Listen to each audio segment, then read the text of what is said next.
Welcome, welcome, welcome. And today's episode, we're going to talk about longevity, how to live longer, healthier. And yes, there's these exceptions. There's some people that genetically just got it and they can do whatever they want and they seem to live longer. Unfortunately, that's not the majority of the people. For everybody else, like you and me, I'm guessing. No, no, no, no. There's I'm actually the exception. Oh, there you go. We'll find out. But we're going to share the six main areas that you need to work on for longevity. And oftentimes people think only of the one, which is usually the exercising. We're going to share six areas and explore a little bit more how you can actually work on those. Welcome. I'm Heike Fallon. I'm a personal performance coach, and I help my clients help them lead from within themselves to, with self-care and all that, live longer and healthier and perform better. So, Yeah, hi. I'm Shannon Passalacqua, and I'm a coach as well. And I help women heal after miscarriages through grief. so I love this topic just because it's part of everything. Oftentimes, right? We've talked about just the moment of, okay, whatever decade you in, you need to do this more, you need to do that more. But essentially, what we all want is live longer, healthier. Yeah, And obviously we're not thinking about when we're now at 20, even though I think nowadays the younger generation do have a different perspective just because we do have more research available. But the truth is, I often have clients come in their late 50s or when they retire and they're like, oh, I want to be healthier and live longer. I'm like, you should really think about that way earlier. It's never too late because the brain can always change. It can always create new neural connections. So it's never too late to start. But if anybody's watching and listening to this, it's not starting when you're retiring. It should be starting way sooner, way earlier, because so many things play a role in this for the long term. And I like to start with, I do have a client. She is actually turning 101 next week. And everybody always asks, well, why is that? Is it your brain-based exercises? I'm like, well, yes, brain-based exercises are a key component. Exercising, as most people know, do have a huge impact on it. But I think also the mindset matters. And one big thing is the ones that are really working on it, showing up consistently and making it really part of their lifestyle, taking care of themselves, exercising, and doing all these other things that we share consistently is what makes the difference. If somebody doesn't show up to do the exercises, it doesn't help. Right? right. And I think we want to also point out some of us do have great genes and are going to live long, whatever, despite our everything. But I don't know if that's me or not. But I don't want to live long if my body is deteriorating, right? So I want to live long with a good quality of life. So it's not just longevity and Yeah. living to 101. It's living to 101 and still being able to function and feel good. And, I want to be someone who is still going on hikes Yep. and able to, go paddleboarding or whatever when I'm 70 and 80 years old. So that starts now. Correct. And it starts really with that mindset, though. Because Right. I Yes. think as soon as somebody gives up and does not have the mindset that they still want to do things, that's one big thing that, when you stop believing that you can do things, when you stop believing that there is more to life than sitting on the couch, if you stop that, then it's over. You need to keep that mindset of there's always something you can do. Sometimes it might need to be modified. It might not be, in the same capacity as you've done when you're 20. Right. But there's still things that always can be done, and challenging yourself, knowing that you won't give up. So for example, with this particular client, she still gets on Zoom, like on her own, on the computer, turning on Zoom, which is absolutely amazing. Now, is it challenging at times? Has it been frustrated at times because things aren't going the way, or there's updates and that throws everything off? 100%. But to still try and show up and still bring that energy because of that mindset, I am not giving up. I'm still doing, and I want to continue doing this, and let it be paddleboarding or other activities to do. It's the mindset first that matters, I believe. So when you say mindset, yes, there's the idea of I'm going to keep trying, I'm going to keep showing up. But is it also a difference? I mean, I assume I know the answer to this. Is there a difference between having a positive mindset over a negative? Like, because you can have a negative mindset, but still like show up. True. I mean, research has shown a more positive thinking is helpful. So a more optimistic kind of mindset is healthier to have, let's say it that way, just because of when we have negative thinking, it does release more cortisol, so neurotransmitters that may impact our well-being. Not saying like this, positivity that's fake, Right. You don't want fake positivity. not fake positivity, but just in general thinking of that the growth mindset of being able to do things even if they a little bit modified or not quite in the same way, has shown to be better as far as the chemical releases in the brain. Right. Right. I mean, and that makes sense. So if you're struggling with mindset, I think it's important to work on that and Yes. work on, again, like we said, not just changing it to be a fake positivity. You don't want that, but to really work on how can I become more positive, really positive? Like, how can I change my way of thinking to be, to show up better, and there are tools you can use. There are, coaches help, therapists help. But you don't always have to be negative or anxious or we don't have to live in that. There are things that we can do to work through that. Yeah, and I think it's very important to identify and be aware of when we do have negative thoughts. And Mhm. also, depending on what it is, let's say if a negative thought is because I can't do certain things, to go like, okay, maybe not this big thing, scaling it down, having a smaller goal, and shifting that mind to, well, I can do that. I may Mhm. not be able to run a half marathon when I'm 80, but I can maybe do a 5K, or I walk it, or Mhm. like scaling down the expectation, but then being successful in doing that can help that, shifting that to a more positive thought pattern. Right, right. I love that. So, but I As I, think before anything, how we think matters yeah, most. yeah, because that's going to affect how you show up in all the other aspects that we talk about, right? So, Absolutely. um, as I sit here and try to hold back my yawn, um, I would assume that sleep is the next one. That's really important. Sleep is the next one, and it can be challenging because with age, oftentimes sleep gets harder, and that can be due to hormones. It can be due to so many other factors.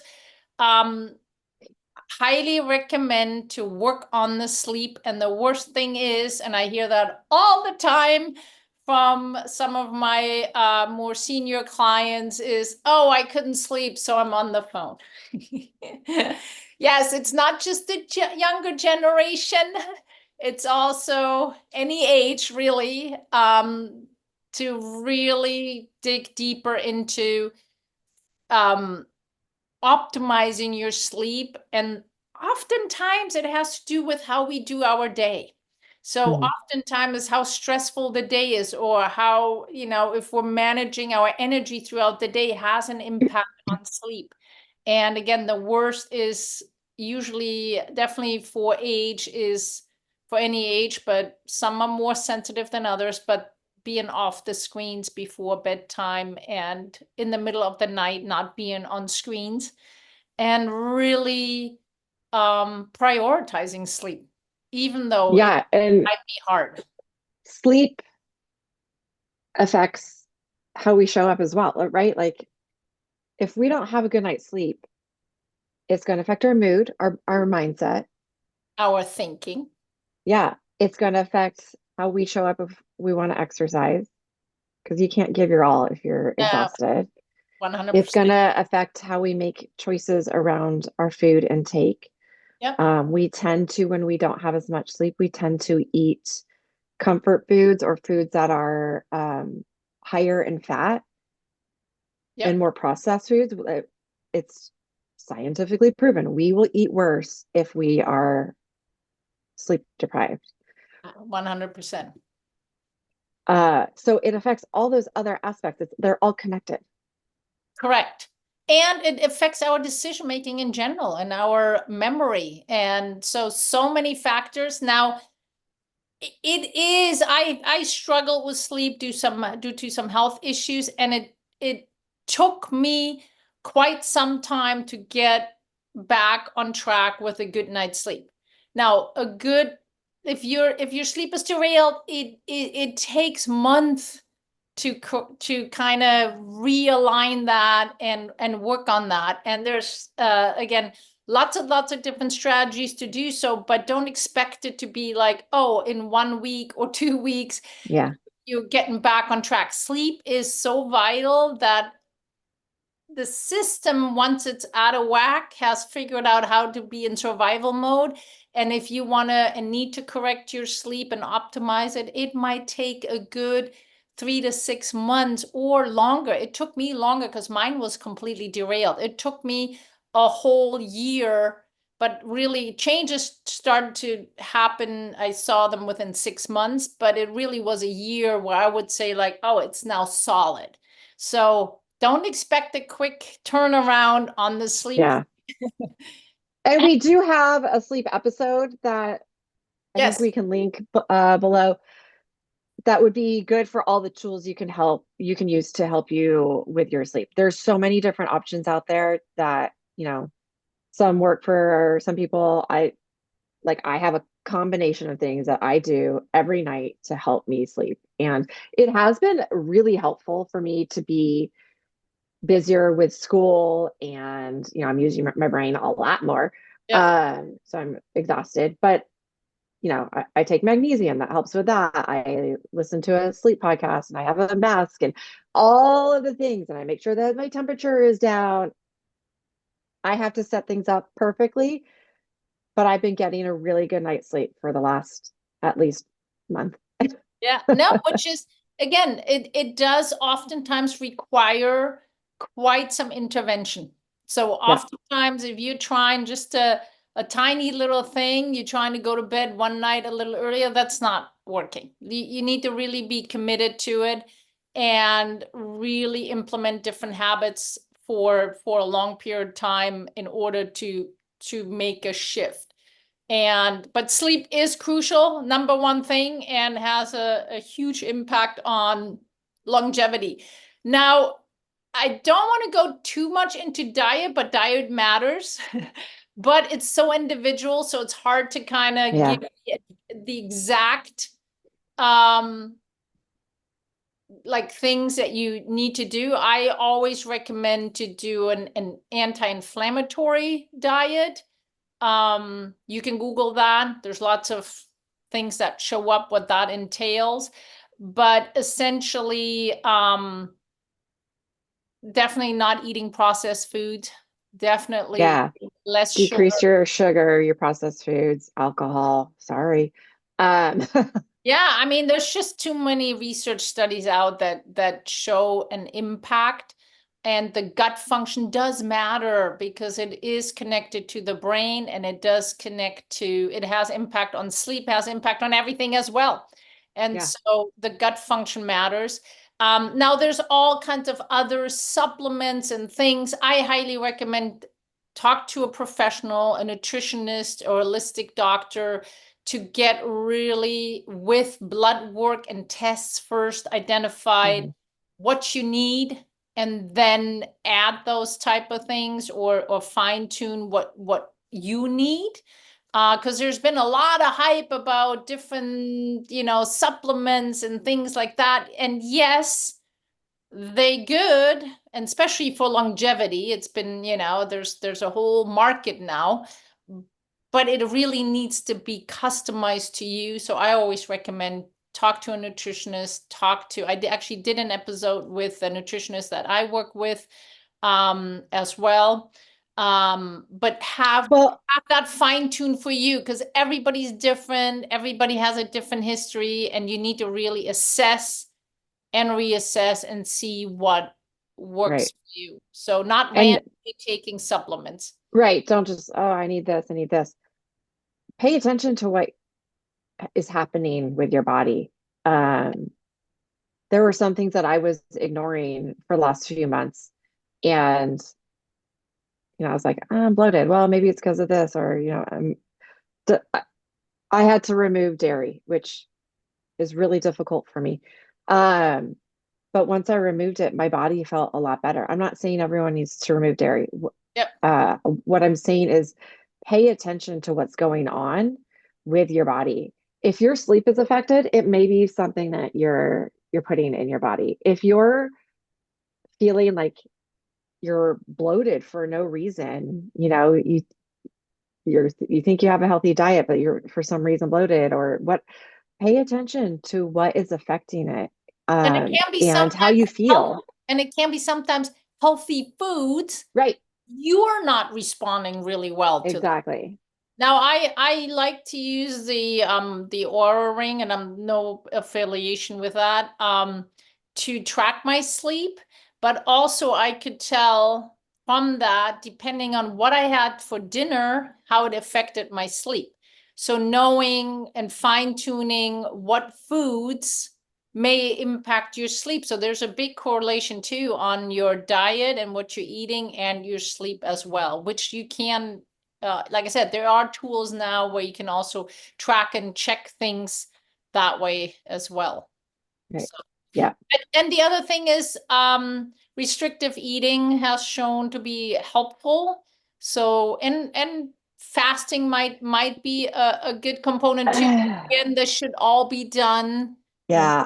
guidance of a nutritionist, not. Yeah. I go back and forth about this because this could also be very triggering for anyone who has any sort of um, eating disorder, or um, I mean, and you don't even have to be diagnosed with anorexia or bulimia, but if you tend to focus a lot on your weight, and you put yourself on a restrictive diet, or I think it could be harmful. I say that from my experience. I don't consider myself someone who's anorexic or bulimic or any of it, but I was doing the uh what is it? Not restricted diet, but I was fasting. I was intermittent fasting. Um and I Well, was intermittent fasting is if you actually don't, you very limited eating a whole day, like maybe just liquids, versus restricted eating is the one restricted time. where you restrict your time between most Right.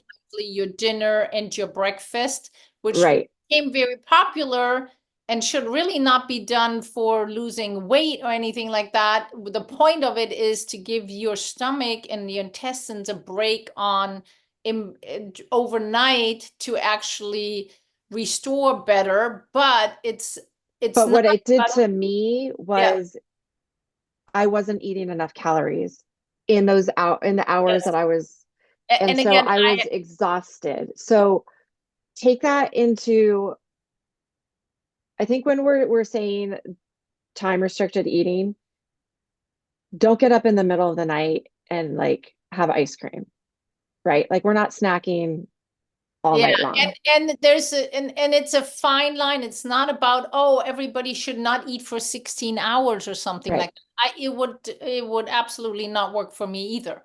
So I had to first figure out what is, with my nutritionist together, what is the right time frame for me? Right.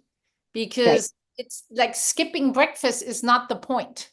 The Right. there needs to be guidance with it. So it's not about jumping on it and randomly doing these things. These matter, and there is professionals that help with this. And I highly encourage all my clients and all the listeners here, do not randomly do that. Listen to your body. Just because other people do 16 hours might not be right for you because you're different. And Right. so 12 hours might be good for you.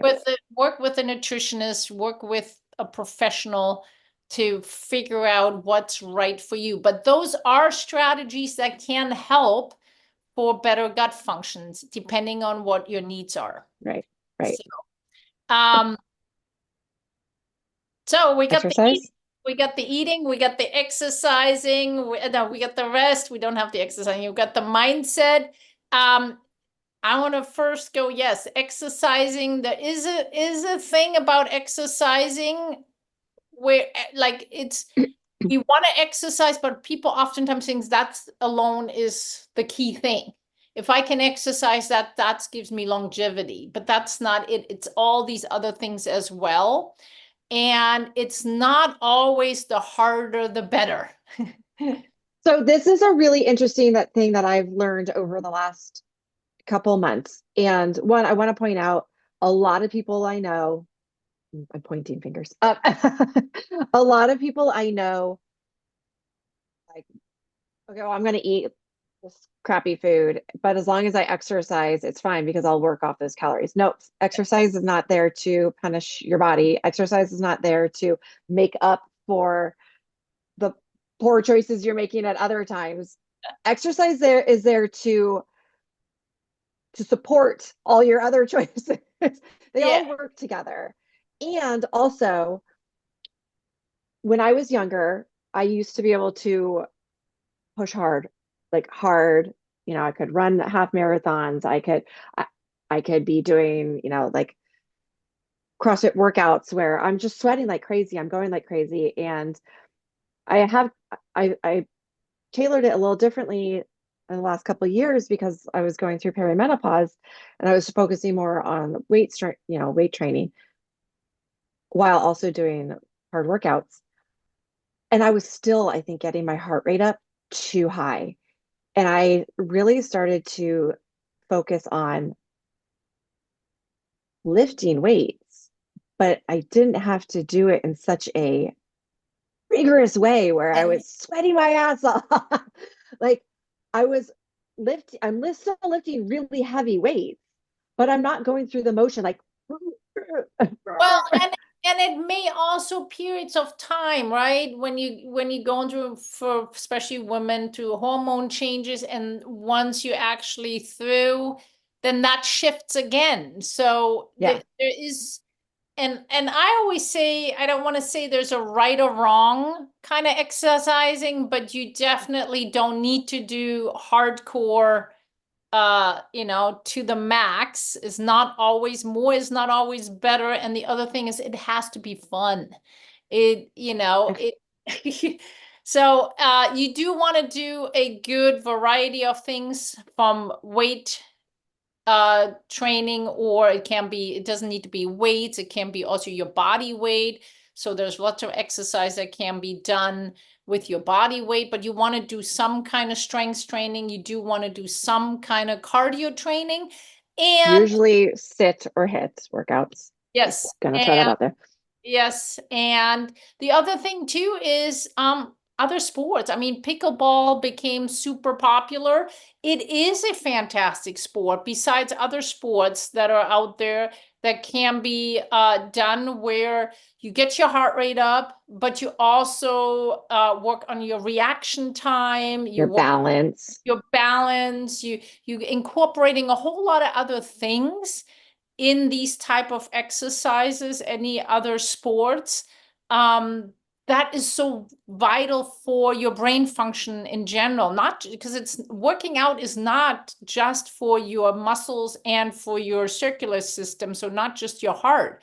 It's also for activating your brain. And so if you can do more exercises too that involve other components like playing pickleball or skiing, which I love, or, you know, other things that can immediately, you have a fun factor, but you're also getting a whole lot more different activation in your brain, which leads me to the last two component. You do want to activate your brain in different ways, and one is through exercising and the things that we just said. But then I always hear people go like, oh, what if I just do crossword puzzles, or I just do for my brain health? Well, for your brain health, you need to do all the exercises that we just talked about. You do need that sleep and recovery. You do need the diet and the gut function, but you also need to more likely do more visual exercises, vestibular, so the inner ear exercises, breathing exercise. So there's a lot of other exercises that also exercise again, like pickleball has it, but it can be done in other ways, like decision-making exercises, inhibition in those exercises. So those all can play a huge role in having a very well-functioning brain for the long run, because it's very important to get the brain the activation. And the last component is your environment and your social group. And so that's why I'm saying pickleball, the one big thing I notice about pickleball is it's a whole social thing too. It's Yeah, yeah, big people getting, community. it's a community. People seem to get together, you know, so I'm not promoting pickleball here, but it's in other ways too, where it's you find like-minded people that and being part of a community is so important. And it's also very important to have, I think, um people you talk to and be involved on different ages, and that can be often done Mm. by volunteering somewhere where, you know, all different ages volunteer, because that interaction among different generation has shown an impact as well. That's interesting. I was just thinking about like my grandma when she was, you know, a little bit older, but they all had like they would go to someone's house and play cards, Yep. right? And so they're playing cards, they're using their brain, they're communicating, they're having Yep. like they've got their community. And I think that was such a good environment and such a positive way of creating community. And we don't see that as often Yep. anymore. And I think that would be something to think about bringing back. I mean, we have book clubs, um, Yeah, I which mean, is good. whatever you like, right? Whatever you enjoy, but getting out of the house or doing stuff with other people has an impact on Yeah. longevity and health and well-being. And of course, you know, in general, your environment, like, you know, how toxic it is or how noisy it is, and those type of things play a role too. You know, obviously, um, people that live, you know, that's why it's always interesting that people that live out in the countryside seem to sometimes, you know, live longer as well. But it's also because they usually forced to be active because of their Hmm. environment there. You know, Hmm. you don't have things as easy. You might have to do more things around the house or differently. And but it's also they're more in nature and more in fresh air, and all those type of things play a role as well. Right, right. Interesting. So Nice. yeah, let's Yeah. all let's all move to the mountains on top. Less oxygen helps too. Um, Really? I feel very foggy brained when I'm up in the mountains. yeah, no, you would have to live there. So, but anyways, those are really the 6 areas that are important to address for living longer, healthier, and generally with better well-being to do the things that you want to do for a long time, and that really matters. Yeah, love it. That's good. Awesome. Till next time. All right. Bye. Bye.